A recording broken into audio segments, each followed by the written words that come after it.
السلام عليكم ورحمة الله وبركاته. أنا عندي غسالة انديسيت 10 فرد. كنت أنا قلت أملاها كده وأوريها لكم إن هي بتاخد حاجات كتيرة جدا عشان تستفادوا يعني. لأن بشوف ريفيوهات كتيرة جدا مفيهاش انديسيت قوي. بس وكنت جايباها من بيتك وهي جميلة جدا، بقالها 5 سنين معايا.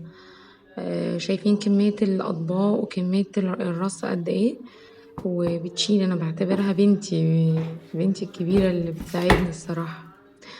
بحبها جدا، وهي بقرة عبارة عن 5 برامج بس أنا بعمل على برنامج أو 2 بس يعني عادة.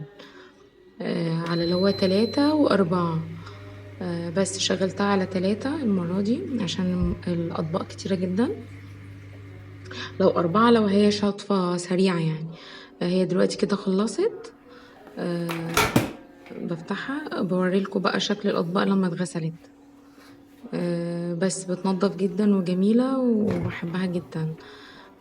بس أنا قلت أنقل لكم بقى غسالة الأطباق انديسيت، وكنت جايباها على فكرة من بيتك بالتقسيط وبدون فوايد من 5 سنين كده.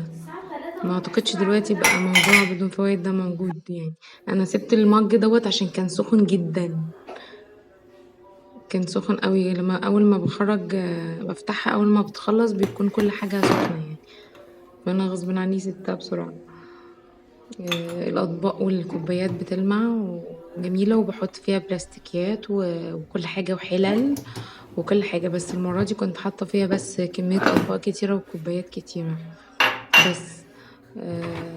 هي بتترص كده يعني كلها فوق بعضها، بس بتنضف حلو قوي وكويسة جدا. وهي 10 فرد بس بتاخد وبتشيل. وبشغلها مثلا يوميا، كل يوم بكون مشغلاها، بعتمد عليها اعتماد اساسي لانها بتنضف جدا. ده انا لو ما حطيتش فيها يوم بحس ان الاطباق ما تعقمتش كويس.